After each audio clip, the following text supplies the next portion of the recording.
কেমন সুন্দর ক্রিম্পিং করে চুলটা সুন্দর করে বেঁধে দিয়েছে। খোপাটা অবশ্যই দেখ, যেটা দেখলে তুই পরবর্তীকালে ও না থাকলেও আমাকে বেঁধে দিতে পারবি।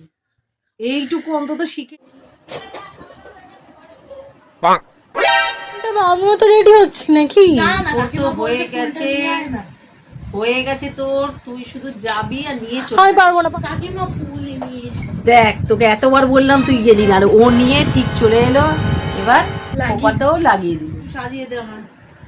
উফ মা, বেঁধে দিয়েছে, তুই একটু সাজিয়ে দে অন্তত এইটুকু কর।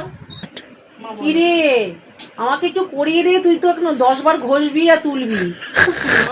আমি তো রেডি হচ্ছি নাকি? হয়েছে রে বাবা, রে বাবা ভগবান, তোর এখন 1 ঘন্টা লাগবে, আমাকে 10 মিনিটে তুই কাজটা সেরে দিয়ে নিজে আবার ঘষে নে। প্লিজ তুই বুঝতে কেন পারছো না? ওকে রাতে কায়না কাপড় পুরোটা হতে পারিস না।